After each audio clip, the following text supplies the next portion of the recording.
디모데전서 6장 6절입니다. 그러나 지족하는 마음이 있으면 경건이 큰 이익이 되느니라. 우리가 세상에 아무것도 가지고 온 것이 없음에 또한 아무것도 가지고 가지 못하리니 우리가 먹을 것과 입을 것이 있은즉 족한 줄로 알 것이니라. 부하려 하는 자들은 시험과 올무와 여러 가지 어리석고 해로운 정욕에 떨어지나니 곧 사람으로 침륜과 멸망에 빠지게 하는 것이라. 돈을 사랑함이 일만악의 뿌리가 되나니 이것을 사모하는 자들이 미혹을 받아 믿음에서 떠나 많은 근심으로써 자기를 찔렀도다. 10절까지 말씀입니다. 지금 이 10절까지 말씀을 통해서 우리들이 다시 한번 이제 생각해야 될 것이, 이 말씀이 뜻하는 것이 무엇인가? 하나님께서 교회를 어떻게 다스리게 하시는가? 하나님께서 교회를 주관하시고 계시다는 사실을 우리들에게 아주 잘 증거해주는 그런 말씀으로 우리가 이해를 하면서 들어야 됩니다.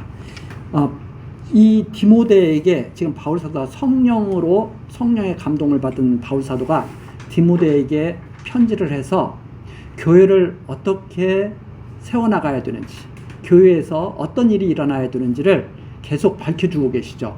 그것은 하나님께서 교회를 그대로 두시는 것이 아니라 지금 주관하고 계신다는 것을 우리에게 알게 하시려는 것입니다. 자, 지금 여기에서는 디모데가 정말 중요하게 해야 할 일이 있어요. 6절에 나오는 것처럼, 6절 마지막 부분에 나오는 것처럼 너는 이것들을 가르치고 권해라. 디모데가 교회에서 교회의 지도자로서 해야 할 일들을 지금 쭉 밝혀주고 있는데, 중요한 지금 핵심이 무엇인가 하면, 중요한 핵심이 바른 말, 6장 3절에 나오는 바른 말. 바른 말은 무엇인가? 우리 주 예수 그리스도의 말씀과 경건에 관한 교훈. 주 예수의 말씀, 하나님의 말씀이죠. 그 경건에 관한 교훈.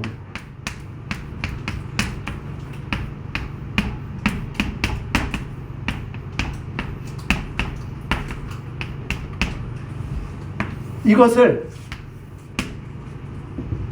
잘 가르쳐 줘라. 이것에서부터 이것을 바르게 배우느냐 배우지 못하느냐에 따라서 딱 둘로 나눠지게 되죠. 이 예수의 말씀과 경건에 관한 교훈에 창념하는 사람,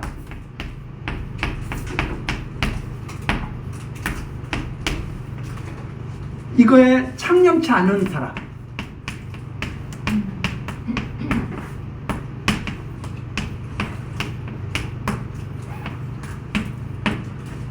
이 둘로 쫙 나누게 되죠. 창념한 하나님의 말씀에 깊이 하나님의 말씀을 상고하고 살피면서 정말 그러한가, 그렇지 아니한가 하면서 창념하는 사람, 이거에 별 관심이 없는 사람. 그러면 어떻게 나타나냐면 여기는 지족하는 마음이 생깁니다.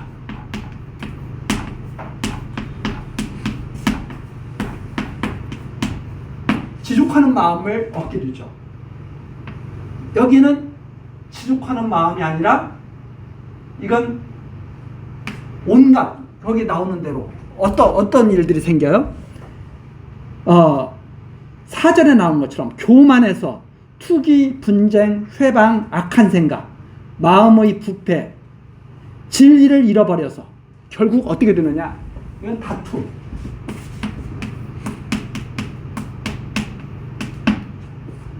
결국은 창념치 아니하는 사람은 거기는 싸움판이에요.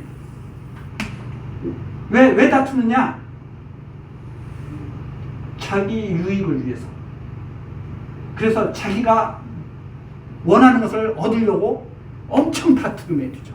그래서 이 세상이 왜 분쟁의 온갖 나라와 또 나라끼리 또 이웃끼리 왜 분쟁이 일어나느냐? 이런 사람들이 있기 때문에 분쟁이 일어나요. 하나님의 말씀이 창념치 아니하는 곳에는 항상 분쟁이 있고 서로 악의 다툼을 하는 거죠. 그러나 하나님의 말씀에 창념하는 사람은 어떤 마음이 점점 커져가느냐, 지족하는 마음. 이 다툼이 있는 곳은 이것은 결국은 돈과 권력이에요. 돈과 권력을 추구하는 사람들이에요. 이 지옥하는 마음이 있는 사람들은 하나님을 경외하는 삶, 사는 사람들이죠. 하나님께 관심 있는 사람들이에요. 이 사람들은.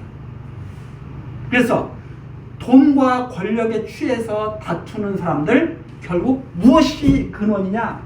이게 없는 거죠.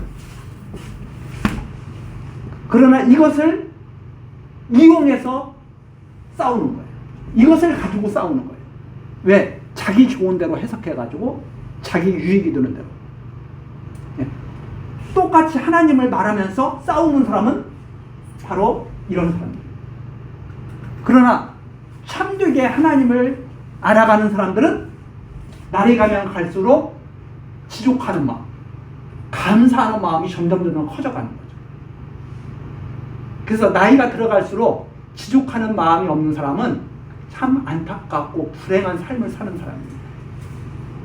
나이가 들어가면 갈수록 이것이 부족해 얼마나 슬프겠어요. 해결할 방법은 점점 없어지고, 젊었을 때는 어떻게 한번 모험이라도 해보지. 나이가 들어가면 이제 그 힘도 없어지거든요. 그러면 불행하게 사는 거죠. 그러나 나이가 들어갈수록 이것도 감사하고 저것도 감사하고, 나이가 들어갈수록 숨 쉬는 것도 감사하고, 걸어 다닐 수 있는 것도 감사하고, 내가 오늘 한 끼 먹을 수 있는 것도 감사하고, 잠 편히 잘 수 있는 것도 감사하고, 감사가 넘쳐야 되죠. 나이가 들어갈수록. 그게 하나님을 아는 사람이죠. 그래서 그 내용이 지금 쭉 있습니다. 6절, 지족하는 마음이 있으면 오히려 그것이 큰 이익이다.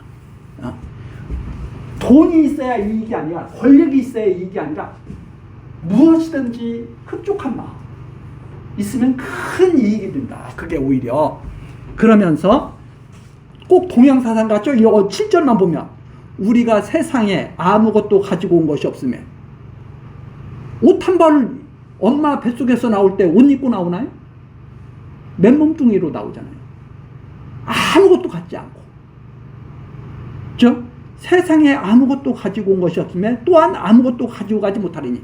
즉, 이 세상에 있는 모든 것들은 잘 쓰라고 우리에게 주시는 것이지, 그거 가지고 의지하면서 그거 가지고 살라고 주시는 것이 아니다, 이 말입니다. 하나님이 주시는 것은 이 세상 살 동안에 그거 가지고 나 경유하는 일을 배우면서 살아, 이런 말씀이죠. 우리에게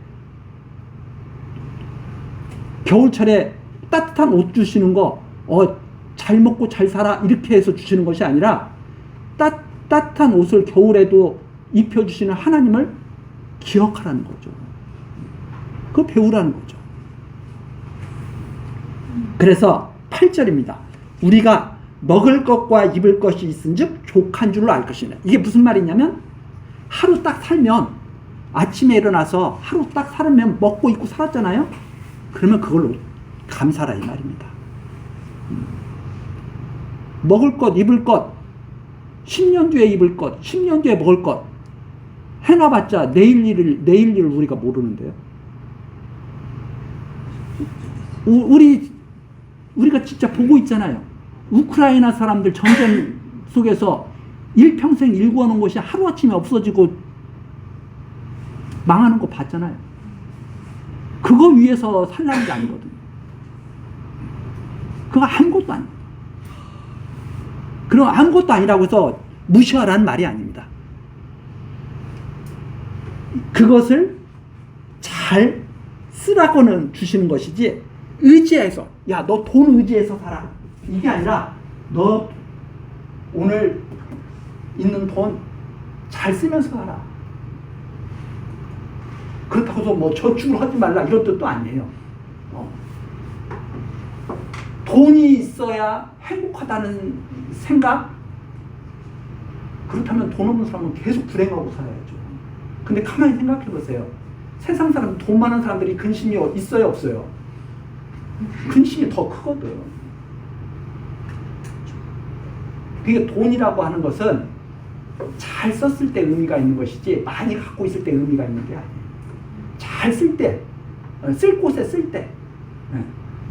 돈을 가지고 나쁜 짓 하면, 돈을 가지고 예를 들어서 마약을 한다거나 이상한 짓을 한다거나 그러면 차라리 없는 게 낫죠. 그러나 돈이 있을 때 그걸로 선한 일을 한다면 너무너무 감사한 일이죠. 그래서 이 내용을 우리가 잘 이해를 해야 됩니다. 자, 그래서 9절을 부하려 하는 자들, 부하려 하는 자들은 무슨 어떤 사람들을 의미하냐면 하나님이 아니라 돈을 의지하면서 사는 사람들. 부하려고 하는 사람들은 왜 부하려고 하느냐? 돈이 있으면 잘 되는 모든 것이 좋다고 생각하는 사람들이거든요. 그러나 우리는 하나님의 이것이 중요한 거죠. 이것 때문에 우리가 지금 살아가는 거잖아요.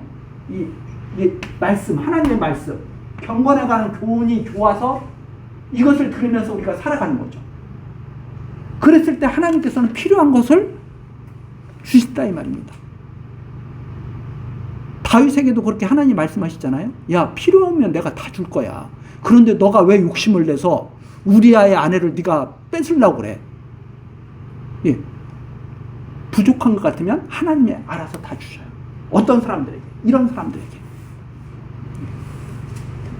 그래서 염려하지 말고 살라는 거죠. 부하려고 한 사람들은 시험과 올무와 여러 가지 어리석고 해로운 정욕에 떨어지나니. 돈을 사랑하는 사람들은 어디에 떨어지느냐? 결국 해로운 길로 나아가게 되는 거죠. 그래서 사람으로 침륜과 멸망에 빠지게 한 거죠. 이 배가 침몰하는 것처럼 점점 빠져들어가는 깊은 바다로. 그게 결국 10절처럼 됩니다.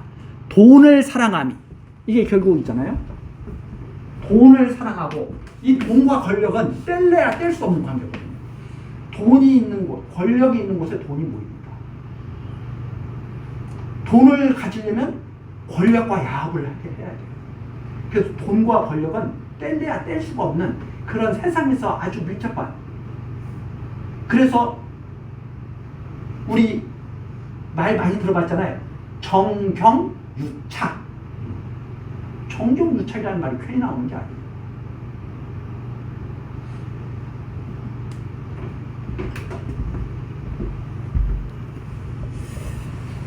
일만하게 뿌리가 된다. 이것을 사모하는 자들이 미혹을 받아 믿음에서 떠나 많은 근심으로써 자기를 찔렀도다. 이것을 사랑하는 사람들이 결국 믿음의 길에서 떠나게 되고, 그리고 근심, 쓸데없는 지족하는 마음이 없으니까 계속 근심. 그래서 우리들이 이런 말씀을 들으면서 우리 안에서 이런 지족하는 마음이 생기는 게 아니라, 맞아, 저 말씀이 맞아 했을 때 그 마음이 우리 안에 새겨지는 거죠. 이 말씀에 계속 이런 말씀을 청렴해서 들어야 우리의 그 삶 자체가 변화된다 이 말입니다. 그러나 이 말씀이 역사하지 않으면, 이 말씀이 없는데 어떻게 지족하는 마음이 생겨요? 근데 세상 사람들은 자꾸 어떻게 생각을 하냐면, 지족하는 마음이 스스로 이렇게 자기 스스로 단련해서 수련해서 생길 수 있다고 자꾸 생각을 하는 거예요. 왜? 그렇게 보이니까. 그러나 하나님의 말씀, 이 말씀에 뿌리를 두지 않은 것은 영원한 것이 아닙니다. 제가 그런 말씀을 계속 드리잖아요. 이 생명을 사랑하는 것, 이 생명을 사랑하는 것은 무엇인가? 우리는 그냥 이렇게 동물을 갖다가 이렇게 사랑하고 뭐하고 뭐 생명을 사랑한다고 이렇게 생각을 해요. 물론 그게 하나의 현상이겠죠.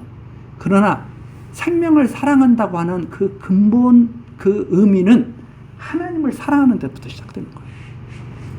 하나님을 사랑하지 않는 사람은 생명을 사랑하지 않는 사람입니다. 왜? 우리에게 생명을 주신 분이 하나님이시거든요. 그러니까 자기 생명을 정말 사랑한다면 하나님을 사랑하는 게 맞죠. 우리에게 생명을 주시는 분을 사랑하지 않는데 무슨 자기 생명을 사랑해요. 그래서 하나님이 있다, 없다, 없다고 생각하는 사람은 자기 생명을 사랑하는 사람이 아니에요. 자기 생명의 근원도 모르고, 그러나 그 사람들은 그렇게 생각할 거예요. 내가 내 생명을 얼마나 사랑하는데. 이 유구한 지구의 역사 속에서 잠시 잠깐 나타났다 사라지는 게 그걸 사랑하는 것이 자기 생명 사랑하는 게 아니거든요.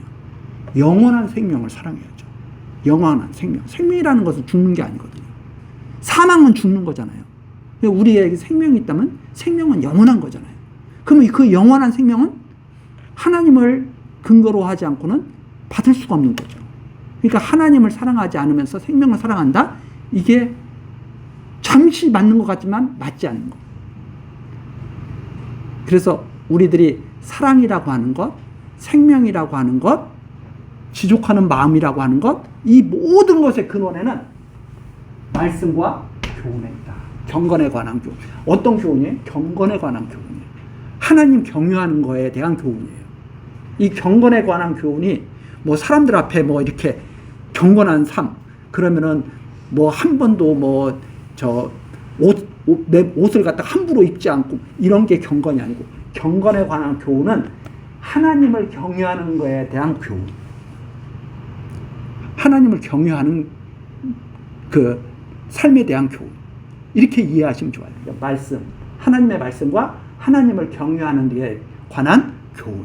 이걸 잘 듣고 살면 지족하는 마음을 갖게 되고, 그 지족하는 마음을 갖게 됐을 때 큰 유익을 진짜 얻게 된 것이다. 그러나 하나님의 말씀도 없고 하나님을 경유하는 그런 교훈도 받지 않냐면 결국 교만해지고 다툼, 시기, 분쟁이 있어서 결국 믿음에서 떠나서 멸망하게 되는 것이다. 이걸 꼭 가르쳐야 된다 이 말입니다. 교회에서는. 그것이 바로 이 10절까지 말씀이고요. 11절서부터는 우리 다음 시간 같이 살피도록 하시겠습니다. 기도하시겠습니다. 은혜로우신 하나님, 오늘 또 우리들 교회 학교로 불러 모으시고 주 예수 그리스도에 대한 말씀과 경건에 대한 교훈을 듣게 하시니 감사와 찬송을 드립니다.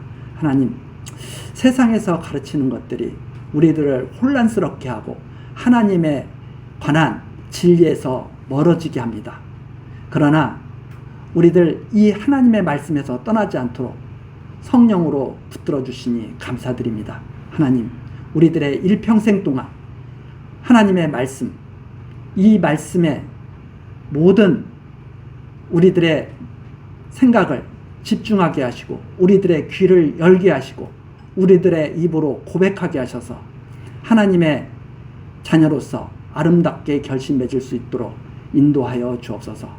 세상 사람들은 다툴지라도 주 안에서 하나 된 우리들은 서로 사랑하며 평화스럽게 기뻐하며 살아갈 수 있도록 역사하여 주옵소서. 하나님께서 우리 교회 학교 위에 크신 축복으로 함께하여 주시기를 소원하옵고 예수 그리스도의 이름으로 기도드리옵나이다. 아멘.